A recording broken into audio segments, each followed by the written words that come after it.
Welcome to everyone this morning to this live Facebook live broadcast. Today is the Sabbath of the Most High, and today we are going to speak about the Most High and only the things that pertain to the Most High.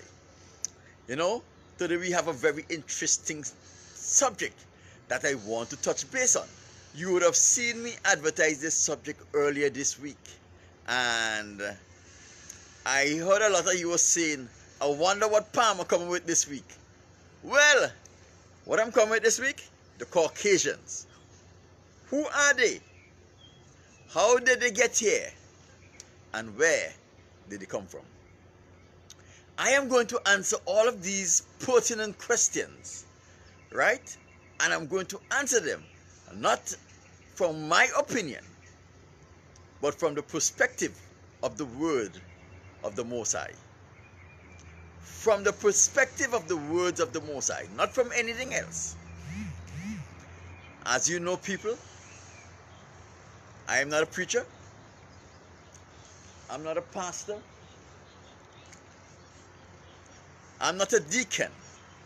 I'm not a bishop. I'm not an elder. I am just a man who have fell in love with the Most High and just take and seize every opportunity to speak to him.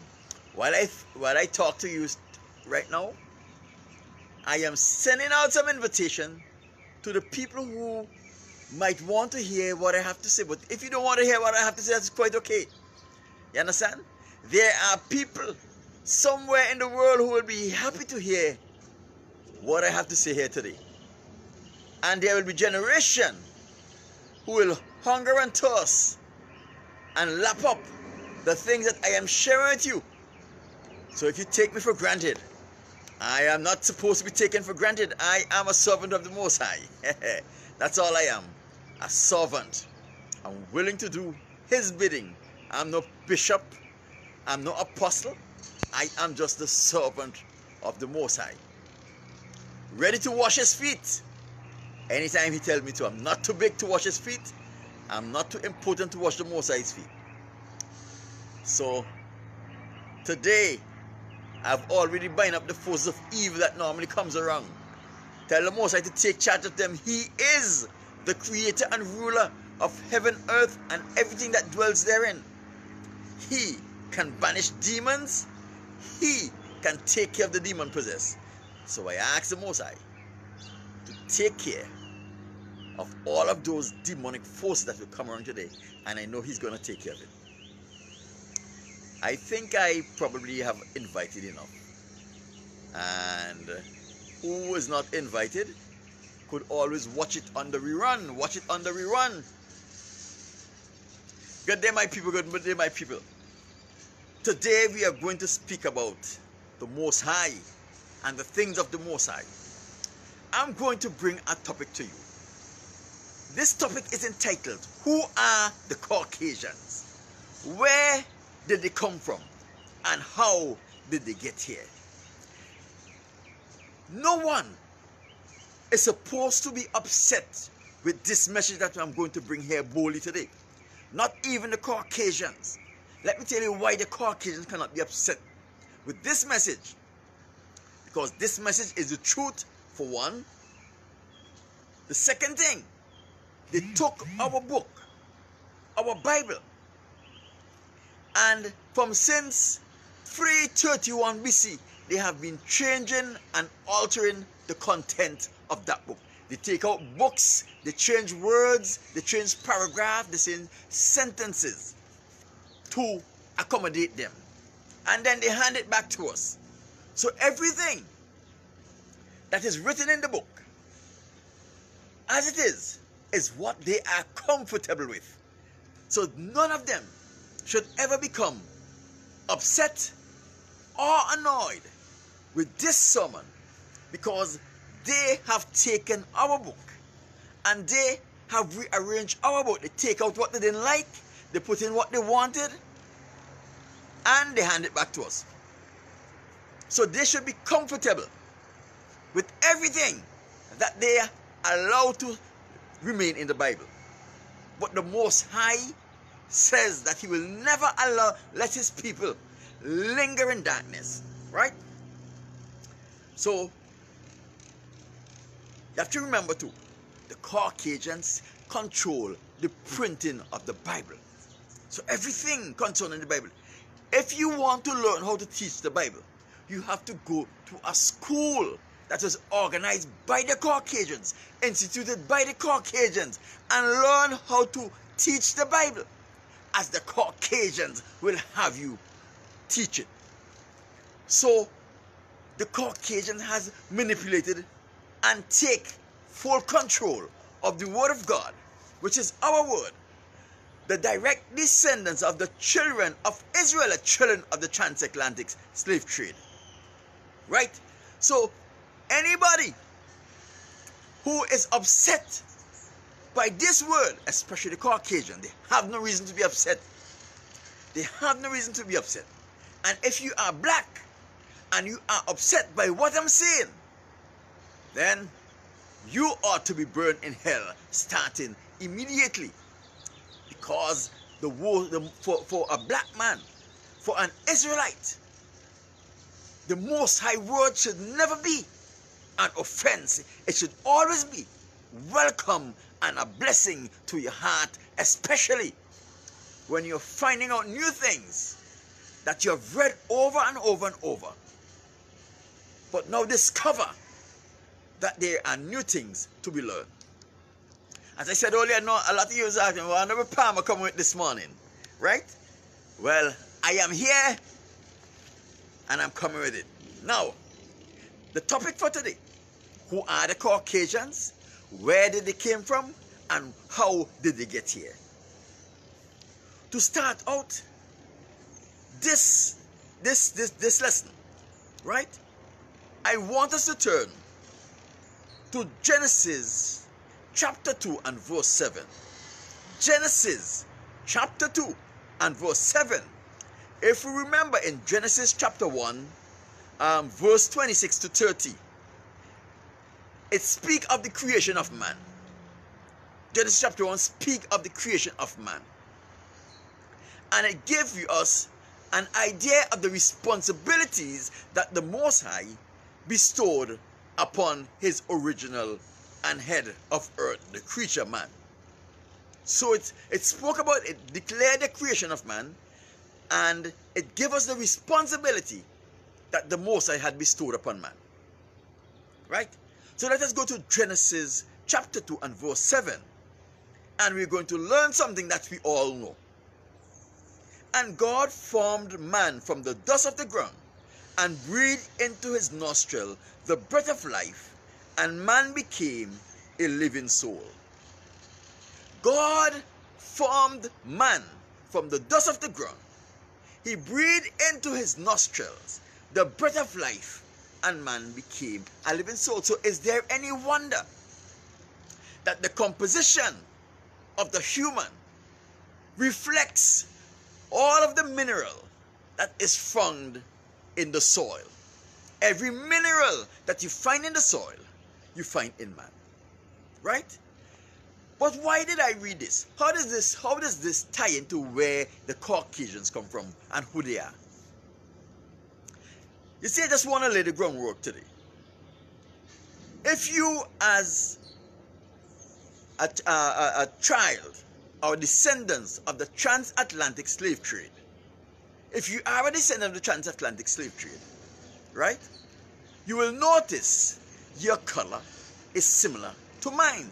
A little darker, a little whiter, but it is within the same context. If you go and line up yourself with any tree, you will discover that you are similar in color to the bark of every tree. Why? Because the tree is a product of the earth.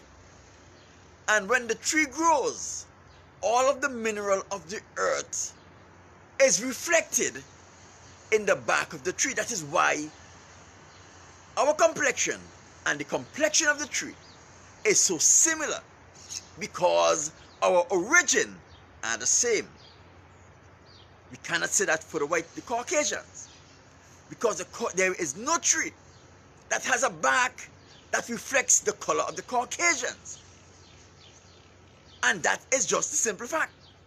If you can find a tree that has not been manipulated and eat it, I don't even think they are able to manipulate a tree to reflect the complexion of a Caucasian.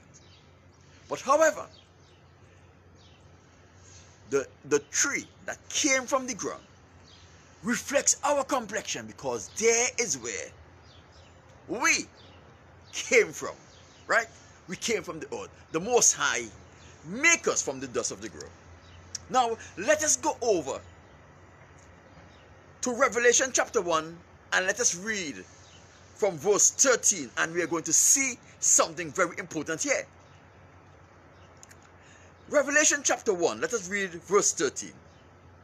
In the midst of the seven candlestick, one like the Son of Man, clothed with a garment down to his foot, girded about his paps with a golden girdle.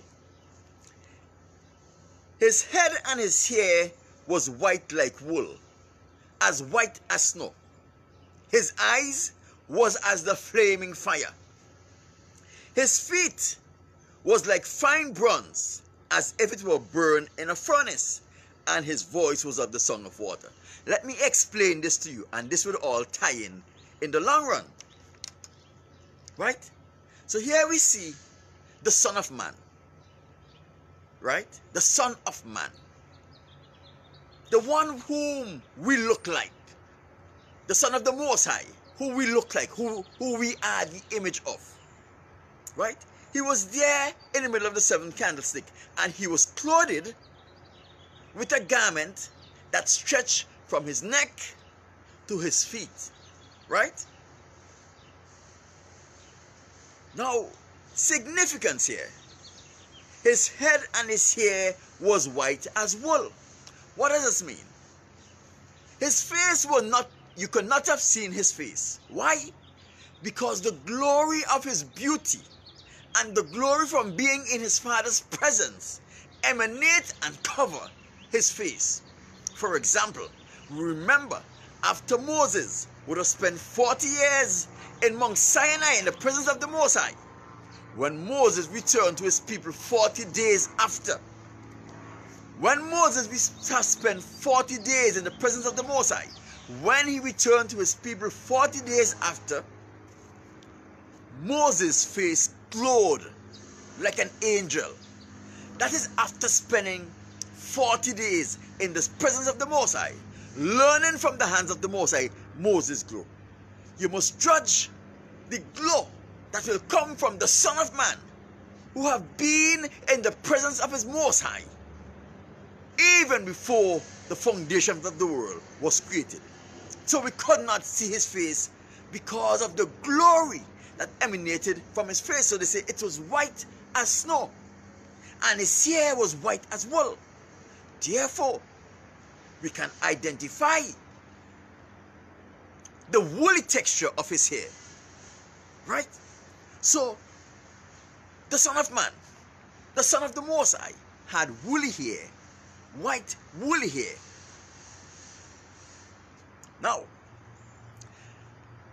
as it says in verse 1, he was clothed with a garment that stretched down to his foot. So, the only exposed place on the Son of Man in this commentary here was his head and his feet.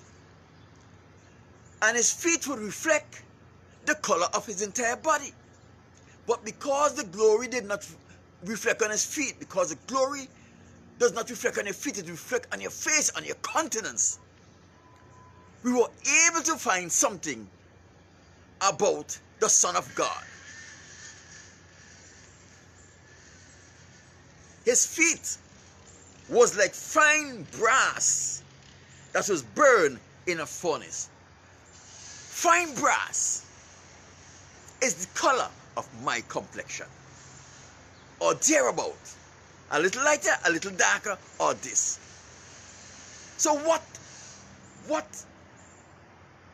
Revelation is saying is that the Son of God, Jesus Christ, whom the entire world believe in, right, looks like the children of the transatlantic slave trade. Because we are the very descendants of Abraham, Isaac, and Jacob. You understand? What does that have to do with where the Caucasians came from, Mr. Palmer? That's what you're asking. Now, people, now that I've laid the groundwork and I've shown you that there is something here, let us get in to the meat of the matter. Let us get into the meat of the matter.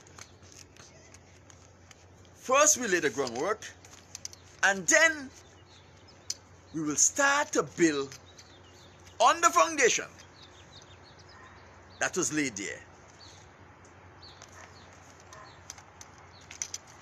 Every race upon this earth, can find a progenitor in the sons of Noah, Ham, Shem, and Japheth. Every race on this earth except the Caucasians can trace their root back to one of the sons of Noah, either Shem, Ham, or Japheth. The Caucasians are unable to do that. The Caucasians are unable to do that. No one knows where the Caucasian came from. No one knows what is the culture of the Caucasians. No one knows anything about the Caucasians but that they are here with us. And they have a history, a track record of hate. They have a track record of oppression. They have a track record of rape. They have a track record of homosexuality. They have a track record of murder. They have a track record of lies. They have a track record of deceit. And they have a track record of causing chaos everywhere they go. Look at the pandemic. The pandemic is an instrument or a tool of the Caucasians, which they are causing chaos. Believe it or not, the truth does not lose its value or increase in value whether you believe it or not, but the truth is just the truth. Now, every nation on earth have feel the evil of the Caucasian, from the Caribbean to the Aborigines in Australia, the native people of the North American continent, the Indians, the Chinese, the Japanese, every nation on the earth, even the Arabs, have felt the wrath of the Caucasians. But the question is not who have feel the wrath of the Caucasians. The question is, who are the Caucasians? Where did they came from? How did they get here? But you see, when you understand the way the Caucasians operate, then it will make more sense to you when you find out who they get here. So I'm just laying the groundwork slowly. Now, if you remember closely, the children of the transatlantic slave trade came together in Tulsa, Oklahoma, and they built a beautiful city called in Greenwood, Tulsa, Oklahoma. It was renowned for being beautiful, well-kept, well-managed, well-run, and prosperous. This is in the turn of the 19th century. Everyone there were professionals. They had their own hospital. They had their own libraries, their own school, their own post office, their own banking system. They had their own airport in Greenwood, Tulsa, Oklahoma. The Caucasians came and they destroyed. They give the Indians blankets so that they can keep warm. and they give them smallpox. They kill the East Indians by the handful to satisfy their own needs. They came to the Caribbean and they destroy the indigenous people and lie on the indigenous people and say that they are cannibals. The Caribs and the Arawaks, the Garifuna, the Kalinago and the Garifuna. They went to China and they oppressed the Chinese. Everywhere they go, they show that they have a track record of imposing evil upon the people who they meet in the places they went to. Right? And this is just a simple fact. Now, people, let us turn to Matthew 13, verse 24, and let us see what the Son of the Most High, the Son of Man, who we read about in Revelation 1, 13, 14, and 15, had to say when he came to this earth. Right?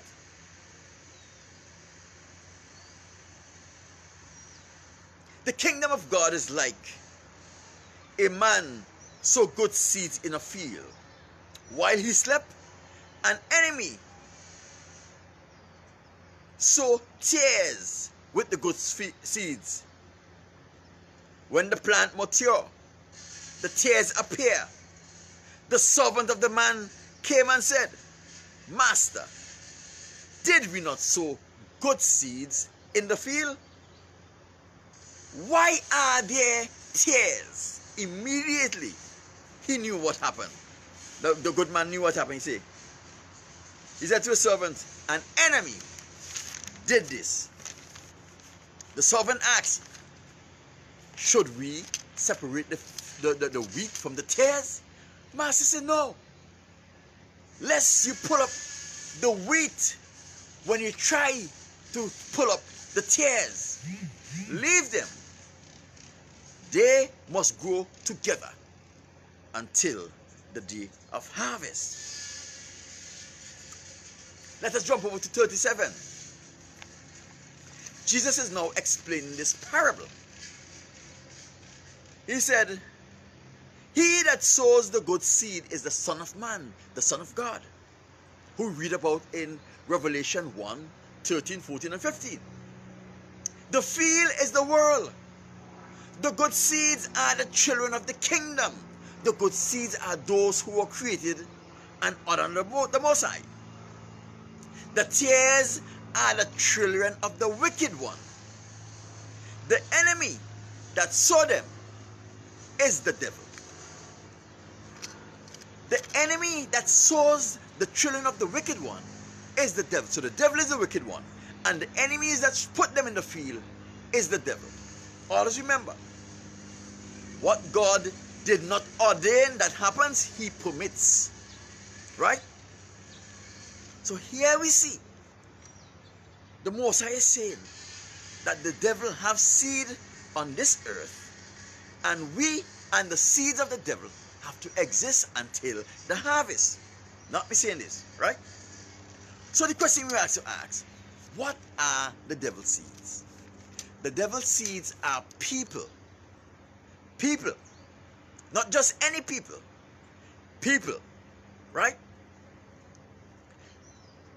Meaning that the devil have a nation of people on this earth.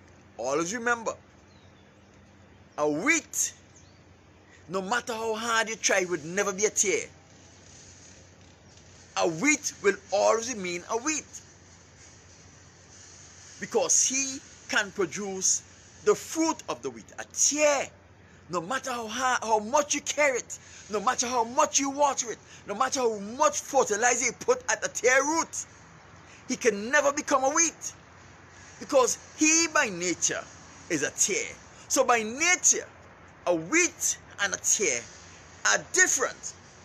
And no matter what you do to a wheat, no matter what you do to a tear, you cannot change their nature.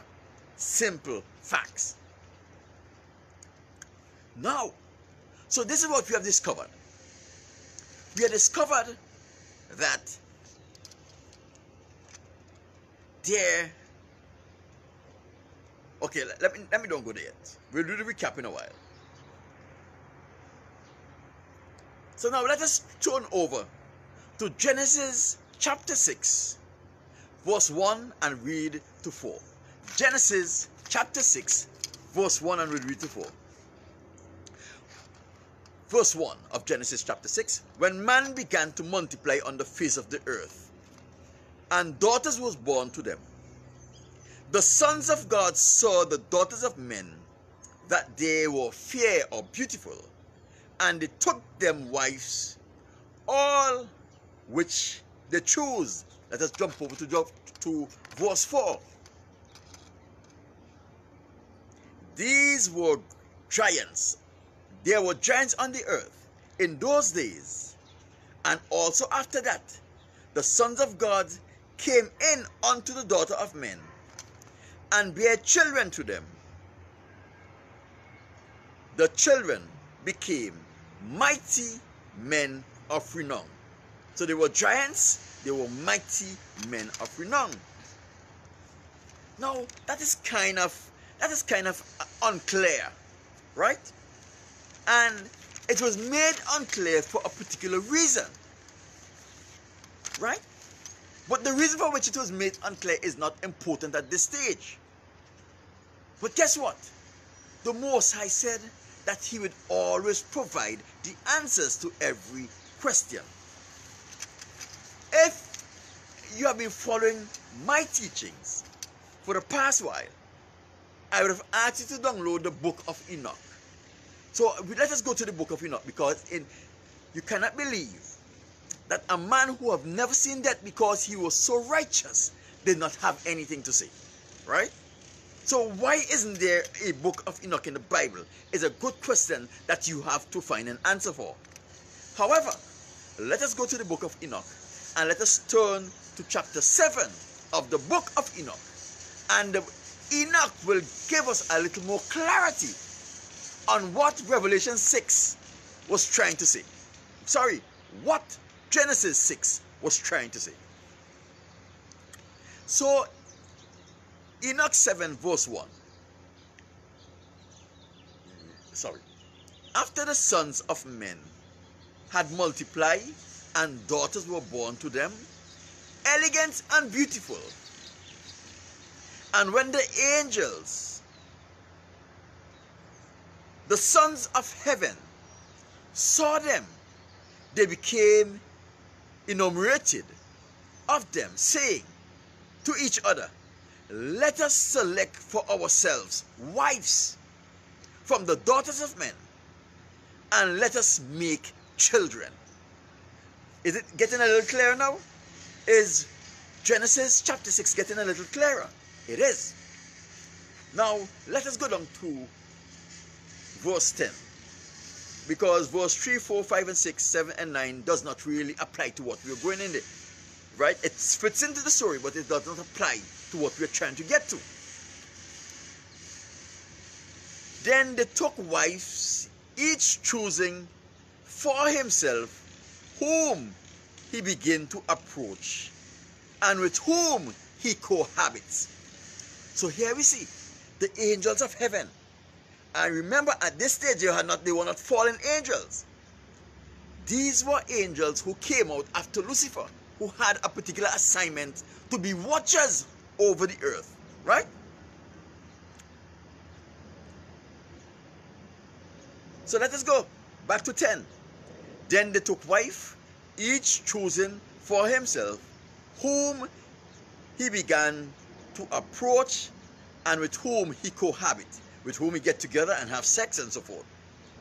He teaching them sorcery, incantation, and so forth and so forth. 11. The woman conceived and bring forth giants. So here we see Genesis chapter 6 is being a little more clearer than it is in the Bible, because Enoch was alive and he played a very important role when this was happening. When they turned themselves against man in order to devour man. So here we see what Genesis chapter 6 and Enoch 7 is saying, that the angels has the ability to take on the form of man and to interact with woman as a man does. It is not right. It is not sanctioned by the Most High, but they have the power to do it. Right? Remember, it is not right. It is not sanctioned by the Most High. And those angels, Azazel and all of those angels who indulge in this, paid the price for their indulgence. Right? So let us do a little reflection right here and right now. Reflection. In Matthew chapter 13, Yahweh, the Son of God, Jesus says, the devil have seeds that are walking about and living on this earth. Seeds that cannot change who they are. They are just who they are, the children of Lucifer. Right? It also says in Matthew 13 that the Most High Son, the Son of Man, have seeds upon this earth also.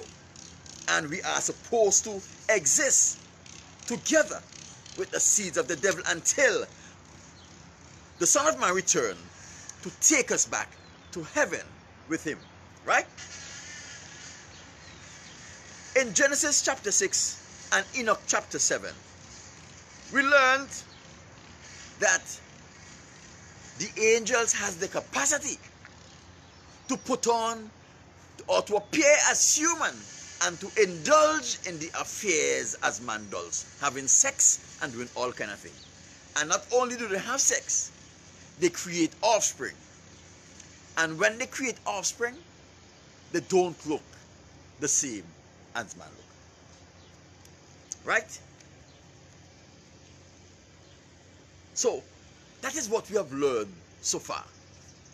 Now, let us dive a little deeper and get a little more serious with this study. Because it is important that you hang in with me.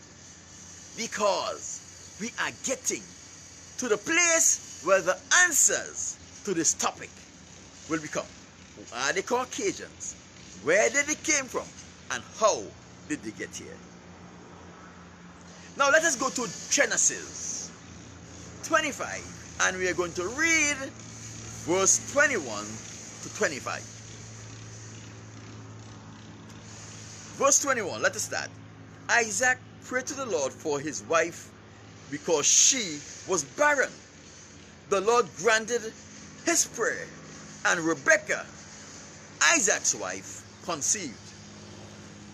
The children struggled together inside her. And she said, why is this happening to me? So she went and she inquired of the Lord, the Most High.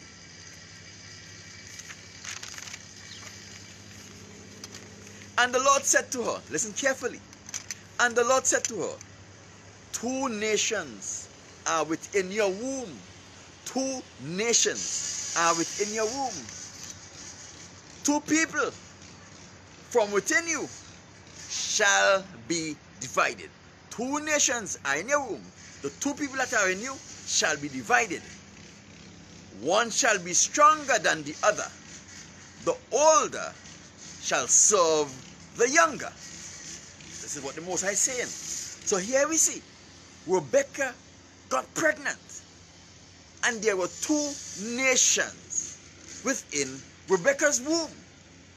How is it possible for 2 people of the same nation to cohabit and end up producing 2 different nations? It is impossible. Right? But there is an explanation.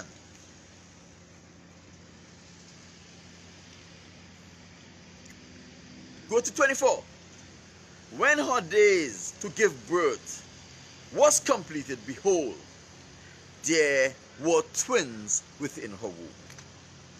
The first came out red all over his body hairy like a crook. They called his name Esau.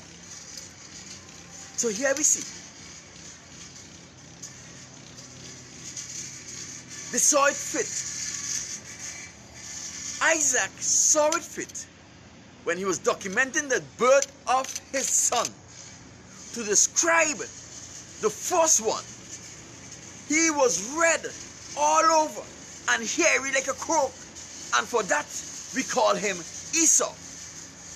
He was red all over and hairy like a crook, and for that we call him Esau. After his brother came out with his hand holding Esau's heels, his name we called Jacob. If you notice something here, Isaac, in documenting the birth of his children, did not see it fit to give a description to Jacob, because Jacob was not unlike him. Jacob had the complexion as his father, Isaac, right? Esau. Isaac find it important to describe the appearance of Esau because Esau did not look like him.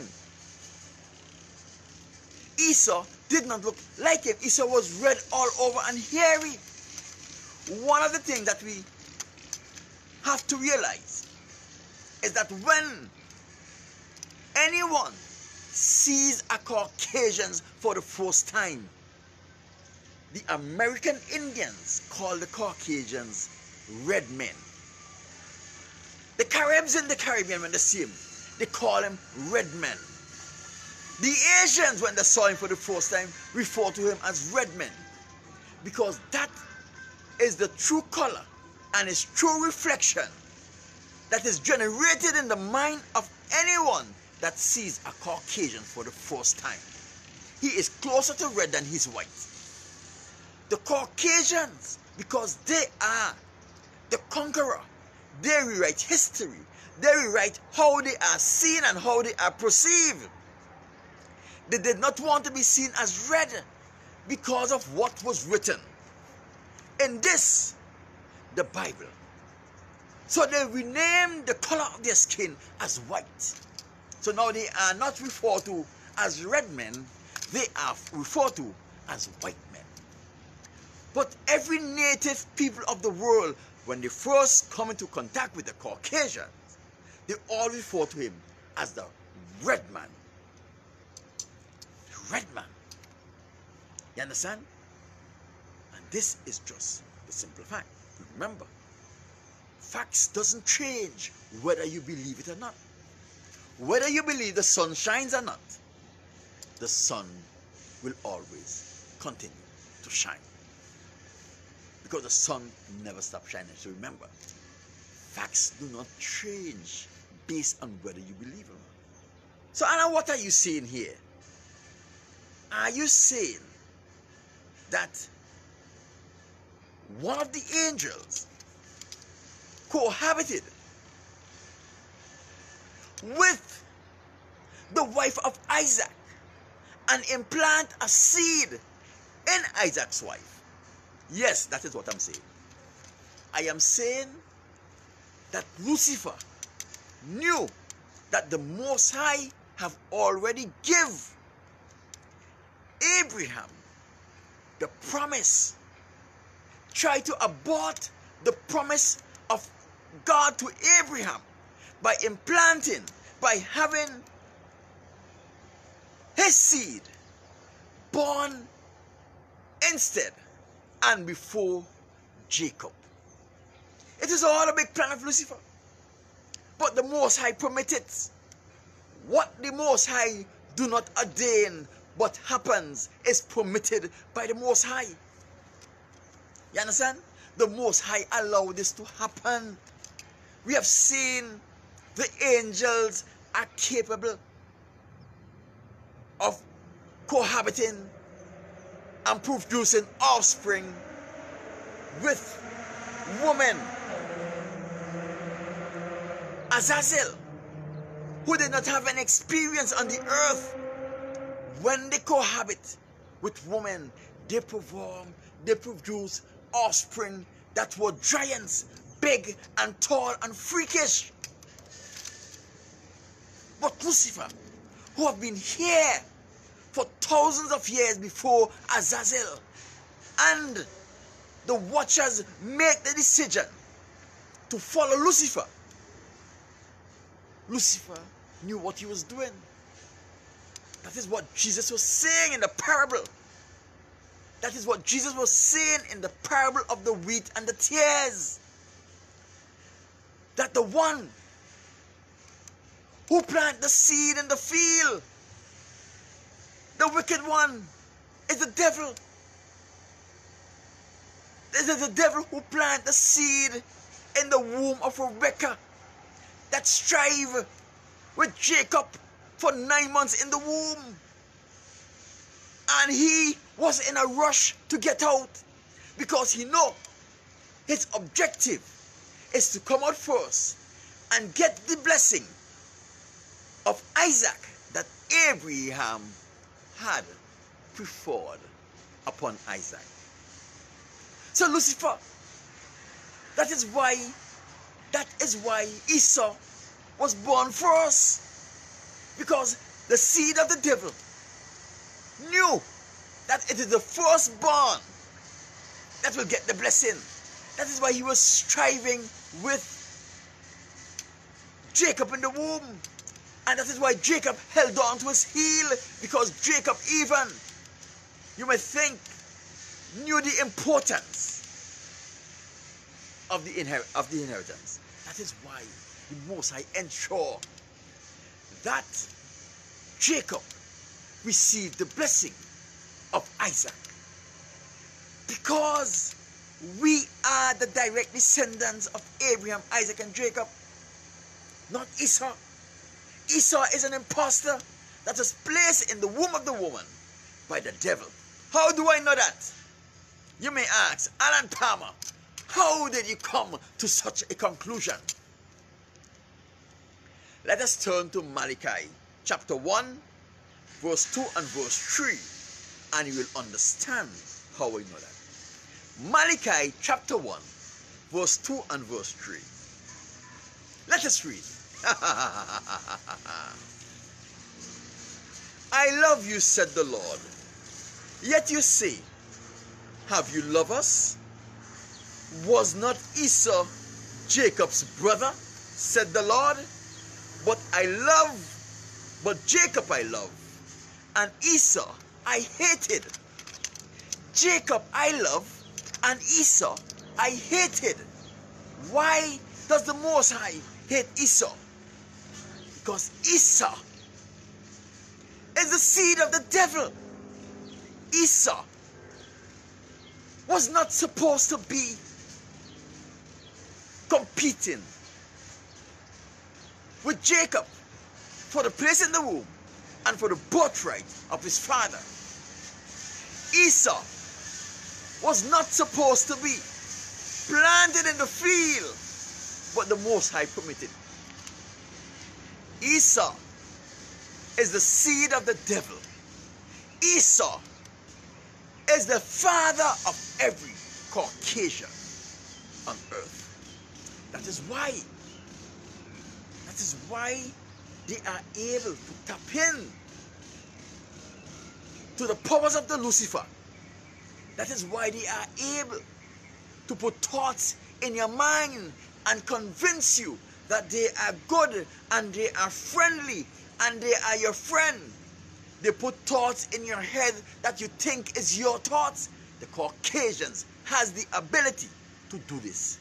Demonic, of course, but it is their ability. That is why they have convinced us that we should not believe in God, because God is a fallacy. Because when we don't believe in God, when we don't follow God, when we are not obedient to the Most High, they get the opportunity to run roughshod over us, because we have no protector, we have no defender. They use the power of their father, Lucifer, every day That is why they are in control of the world's resources. They don't want you to know this, but it's important that you learn this, because it is in learning this you have the opportunity to now go back to your knees and touch the earth.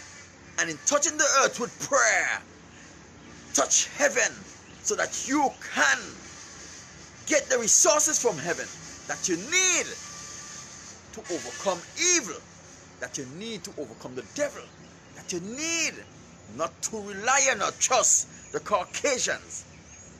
The Caucasians have never given any nation on the earth counsel and advice that does not backfire on those nations and benefit the Caucasian in the long run. Every counsel, every good deed that is done by the Caucasian is a deed that is done to destroy you and to benefit the Caucasians. The Caucasians does not know what it is to love. They do not know what it is to feel emotion. They do not know what it is to express positive emotions. They don't know. So when some of you ask, after boy, I wonder how those people sleep at night, because you're judging them based on your standards. You are judging the Caucasian based on your standards.